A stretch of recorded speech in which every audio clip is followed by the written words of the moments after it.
So variable shadowing happens when a local variable has the same name as the variable in the outer scope. Let me comment out this so that I'll just give a code example to explain this. So because the best way to explain this is by writing the code.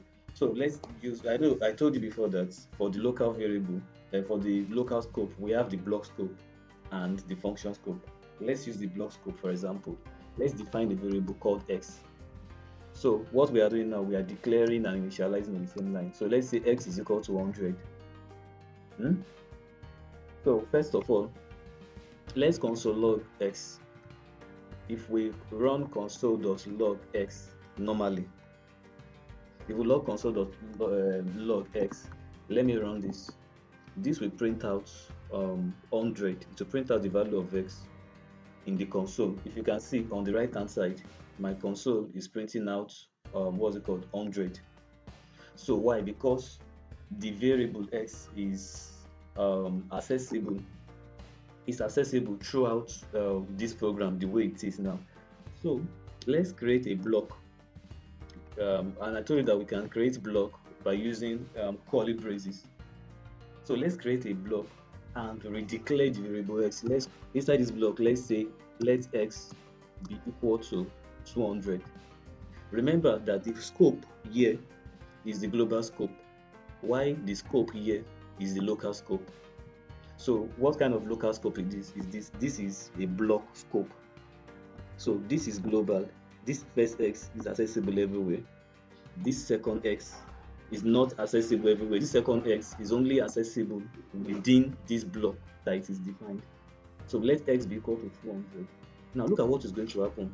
We have already console log x in the first line. Now let's run our console.log for x in this second line. Let's see what it will output. Just follow me. So console.log x, let's see what it's going to give. Now look at the output in the console. It's giving 200. Why is it that we first defined x to be 100 here, and when we redefined x to be 200, we are getting 200 here? Now look at something. Let me comment out this. If I comment out this one and uncomment this first one, this first console.log, let's see what it will give us. If we run this, look at the screen. It's printing out 100 when we use this particular console.log that is over here. It's giving us 100. But if we use this console.log that is inside of here, it will give us 200. So what is happening here is that this what's it called, the declaration of x inside this block is shadowing. That means it's hiding this x that is already declared outside here. So that is what we mean by variable shadowing. Now see, let me comment out this. If I console.log x outside this block, you will see that it will give me the value of the global variable x, the one that is defined outside here. So if I console.log x, I will get 100. So look at it. The first console.log in line 3 will give me 100. The last console.log that you can see in line 10, the one I'm highlighting, will still give me 100. But the one that is within the scope, let me now uncomment everything. So you'll see what it will print out to the screen. You'll see 100, 200, 100. So what is happening? The reason why we can print out 200 is because inside the box, can you see? The 100 is for the first console log. The 200 is for the console log inside of the box, while the third 100 is for the console log and outside of the box. So this phenomenon that is happening here is what we call variable shadowing. So it means that this one that is here is shadowing or hiding, or what's it called, overriding the one that you have defined outside here. So that's because shadowing can actually cause confusion and bugs if used carelessly. So it's better to define your variables with different name instead of using the same name, the name that you have used in the global scope. If you are using it in the local scope, it can cause problem. It can cause variable shadowing, and it can lead to bug. Okay, that's that about variable shadowing. All right, so let's talk about another concept called hoisting. I hope I'm pronouncing it very well. Hoisting. So what does hoisting mean? So hoisting is JavaScript's default behavior of moving variables and function declarations to the top of their scope before execution. Look at this example. Console.log x. Let me clear this screen. Please follow clearly at this point. If I run console.log x, let me run it. Look at what it will show me. It's showing me reference error because I've not defined x. Please follow. Console.log x is showing me reference error because I've not defined x. Remember, we said last week that variables must be declared before initialization. Now look at this. If I had declared x, let's say let x, it will show me undefined. Why? This undefined, please take note of this point. This undefined means that this variable x has been declared, but it has not been initialized. Undefined means that this variable x has been declared. When we mean what we mean by declaration, that a space in the memory has been assigned to it. So this variable x has been defined. It has been declared, but it has not been initialized. It has not been assigned a value. Now let's remove this x. We'll come back to this. Let's remove this x, and let me continue what I was saying about hoisting. So let's we said console.log x will give us reference error because a variable must be declared before use. Now we didn't declare it to show us reference error. Now if I write var x is equal to 5, var x is equal to 5, let's see what happens. Let's run this and let's see what happens. Now it's showing me undefined. Let me remove it. If we remove it, excuse me, let me clear the screen, and we run, it will show reference error. Let me clear the screen. If we declare and initialize under this statement, it will show undefined.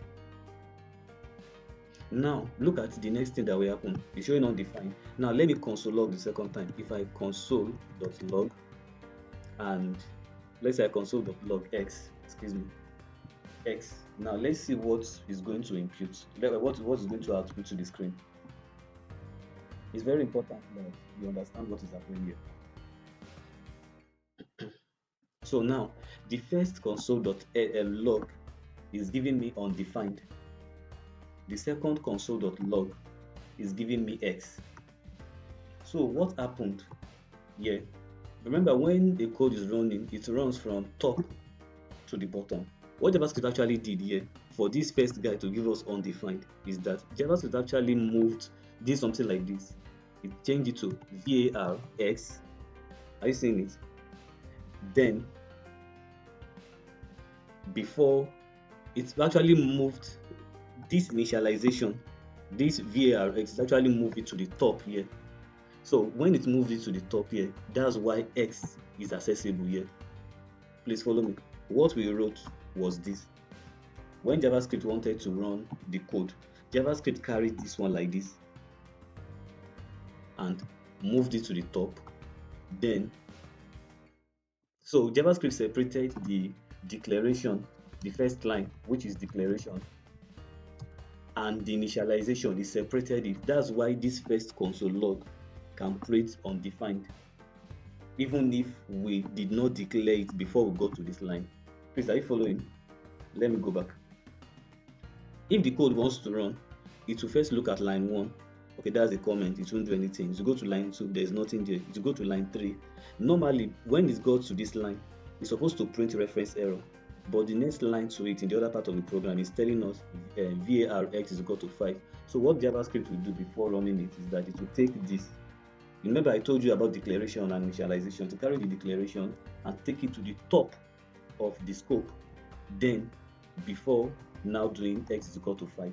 So hoisting is where it moves, instead of leaving this VARX is equal to 5 on this line, it moves the what's it called declaration, it moves it to the top of the scope so that this X can be accessible to this what's it called control console.log X. So that is hoisting. And one thing you should take note is that JavaScript moves only the declaration to the top of the scope. It does not move the initialization to the top of the scope. So it only moves VARX, that's the declaration, to the top. It does not move X is equal to 5 to the top. It only moves the declaration to the top of the scope. So we should take note of that. Take note of that. So what just happened here is hoisting. Okay, so we wrote this, JavaScript changed it to this. So this is what happened under the hood. All right. And the next concept we're talking about tonight is literals. Literals. They are very important concepts. So let me quickly write this. A literal is a fixed value that you write directly to in your code to represent data. A literal is a fixed value that you write directly to your code. I'll explain this. To your code to represent data. So if we have something like this, X is equal to 4, this 4 is the literal. So this literal, we can call it like the raw data, the raw value. You know that when we say X is equal to 4, we are assigning 4 to be X. So, and another thing you need to know that the literal can be in any form. There is what we call the numeric literal. The literal can be a number. So when it's a number, it is called numeric literal. When, let's say, name, okay, let me stay with the convention. Okay, let's say name, let's say the variable is name is equal to Ade. So in this case, Ade is the literal.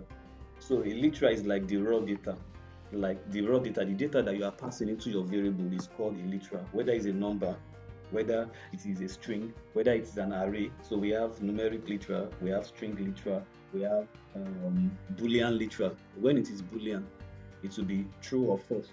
For example, let's say it's admin, so it's true. So this is Boolean literal. Boolean. So this one is string. So we have Boolean literal, we have string literal, different types of literals. So literal means the raw value, the raw data that you are saving into your variable, the raw data that you are saving into your variable, whatever kind of data it is, whatever kind of value it is, that's a literal. So literals are fixed value that you write directly to your code to represent the data. So 4 here is a numeric literal, Ade is literal, true is literal. So every value that you are passing into your variable are called literals. All right. Now, last week we still talked about data types, and we said data type simply means the type of data that we are passing into our variable. What type of data it is, what kind of data that we are passing into our variable, that's a data type. That's just the simplest way to talk about it. Now for data types, there are 2 categories. One, we have the primitive data type, and we have the non-primitive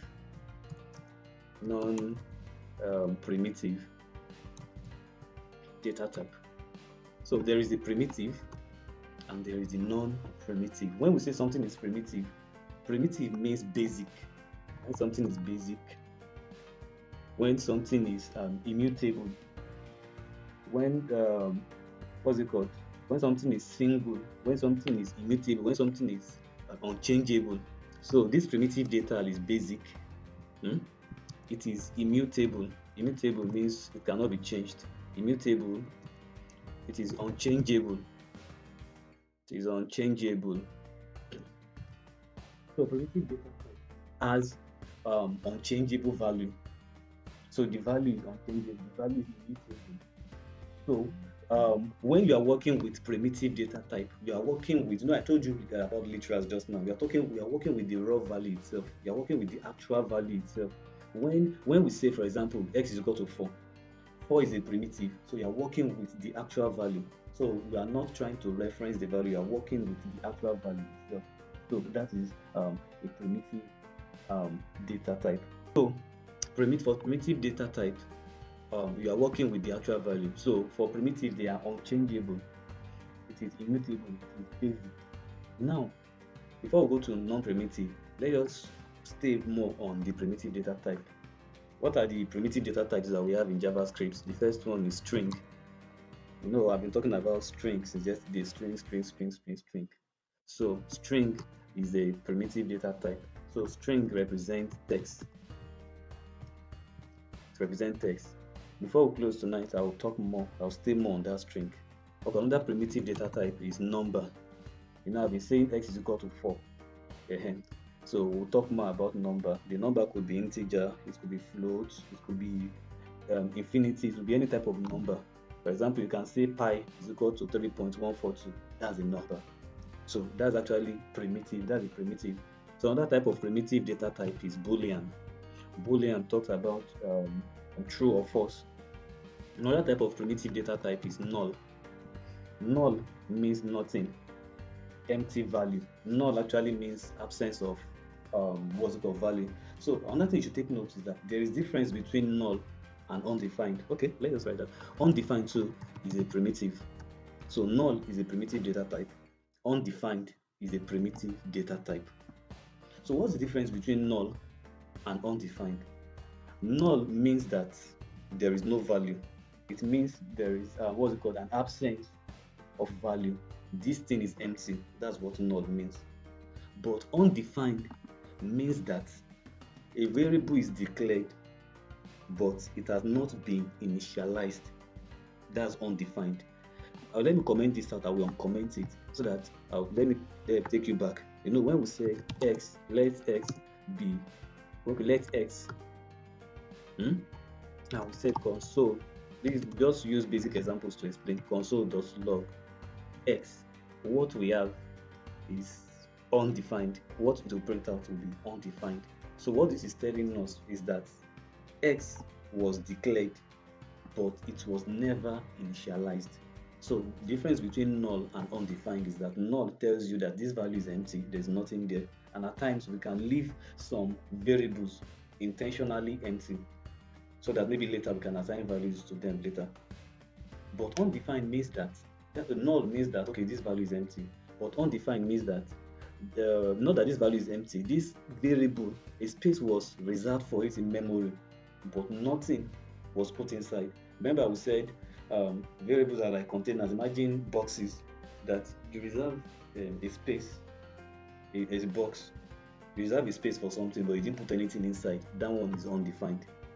You didn't put anything inside. You didn't you reserve, the space is already reserved in it in the memory, but nothing is inside. That's undefined. But for null means that we are telling our JavaScript that we are intentionally leaving this thing empty. So that's the difference between null and undefined. So I can say let car be equal to null. So this is something intentional. All right. So we'll talk more about that. So another type of primitive data type, it's symbol, then and so on and so forth. So for all these ones that I've explained, you cannot change. You can't change their value. So those are primitive data type. Now for non-primitive, so this non-primitive, they are called reference. They are called reference data type. They are called reference data types. They are called reference data types. So it means that these majorly they are objects that are stored by reference in memory.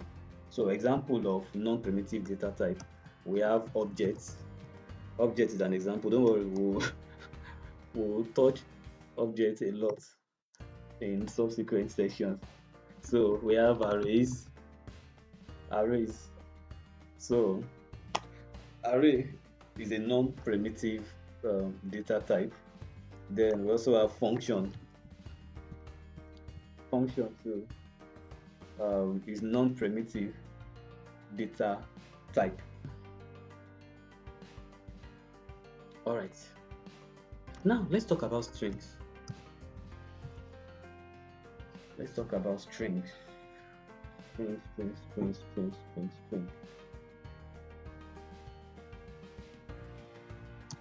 A string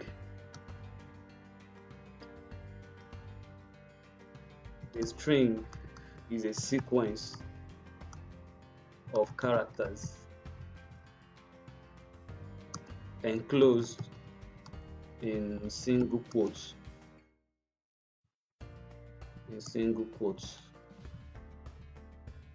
So a string is a sequence of characters. A string is a sequence of characters enclosed in single quotes. It can be enclosed in single quotes, it can be enclosed in double quotes, and which other one? The third one is backticks, but I'll explain that. So string is a sequence of characters enclosed in single quotes. All right. So another thing you should know about string is that strings are primitive data types. Strings are primitive data type. So strings are primitive data type. Another thing you should know about string is that strings, they are immutable. Strings are immutable. It means that the value of strings cannot be changed. It's immutable. The value cannot be changed.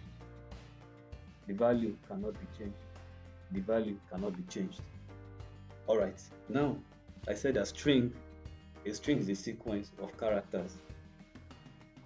Okay. If I say let country be equal to Nigeria, the word Nigeria is a string. That's a sequence of the characters Nigeria.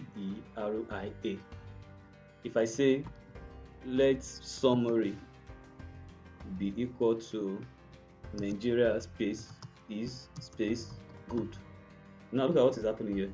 So this Nigeria is good is actually the string, the sequence of characters. That means the string here is Nigeria space is still part of it, is space good. So everything I have within this double quotes is a string.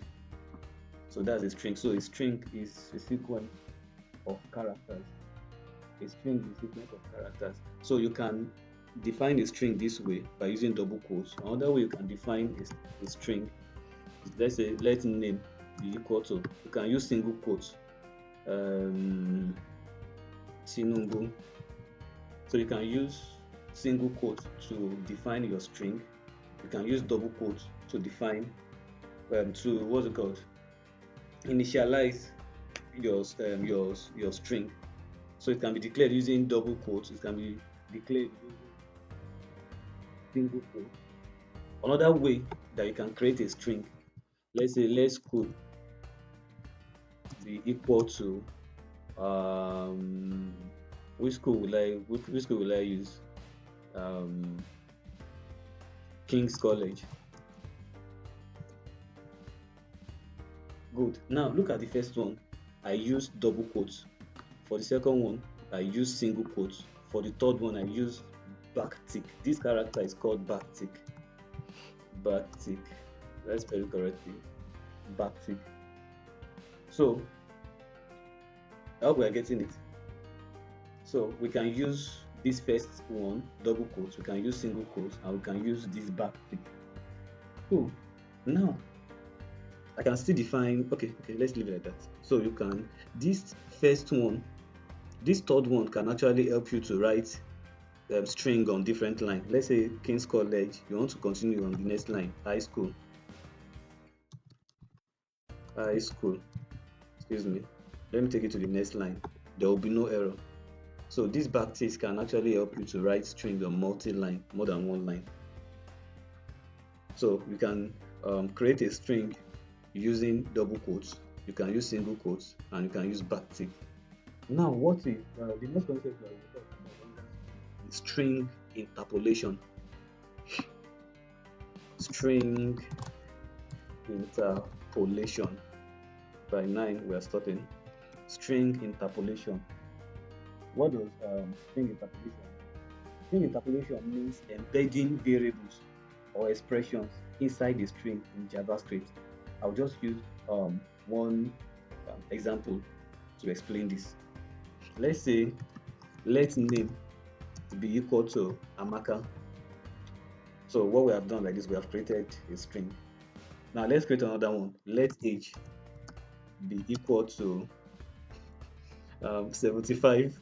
So Amaka is 75 years. What we have done, we have created a number, a primitive called number. So now let's print this to the screen. So if I want to print the value of name and age to the screen, and I want to put it within another text, normally I could have said, if I were to console log, I would have said name, comma, age. Excuse me, name, comma, age, and it will print out to the screen normally. Blah blah blah blah blah. Boom. Let's go. Can you see this one prints out to the screen normally? But if I want to embed this within the right top, this is how I do it. Let's say I want to say my name is, and I want it to print out whatever is inside the variable name. Let's say I want to write my name is Amaka and my age. Okay, let me put this. My name is this, comma, my age is this. Now, how do I, if I just put name here, follow me, if I just put name, the variable name, and I put the variable age here, what will it print out? It will just print out normal text. My name is name and my age is age. Just look at the screen. Can you see what is showing on the right hand side? It's saying my name is name and my age is age. But that is not what we want to do. So string interpolation will actually help us to print Amaka to the screen correctly, the value of name. So how do we do this? We use and remember we are using this tick, this back tick. So this is how we'll do. We'll put the $sign and we'll put our curly braces. Then we'll now put the name of the variable. Then we'll do the same thing for age. We'll put the $sign. We'll put the curly braces, and so now look at my screen. Let name be equal to Amaka and let age be equal to 75. Now we used this $sign and the curly braces together with the name, the variable name, and we did the same thing for age. Now let me clear my screen and run. If I run this, it will write my name is Amaka, my age is 75. So it means that the value, so string interpolation actually helps us to print, to embed the value of this variable name within this right top. Remember that normally we're supposed to use the backtick for creating a string, but we want to write a very long stuff, and we want to put whatever is the value of this variable name into what we have, into this right top here. So the way we do it is with this, look at the $sign and with this. So the variable will be inside this what's it called, inside these two curly braces, inside the curly braces. So with that, string interpolation can happen. So you can even console log. Let me, you can even, excuse me, you can even console.log. You can do many things with it. You can say I will be, then you put the $sign and the curly braces, age +1 next year. So Let me run it. Look at what it will show on the screen. I will be 76 next year. So this stuff we have here is what is making what we are doing here possible. So that is that about string interpolation. That's that about string interpolation. The live will end in 2 minutes. That's that about string interpolation. So string interpolation means embedding a variable inside a string. String interpolation means embedding embedding variables embedding variables inside a string embedding variables inside a string. And how do we do it? We're able to embed this variable name and age inside this sequence of characters that we have here. All right.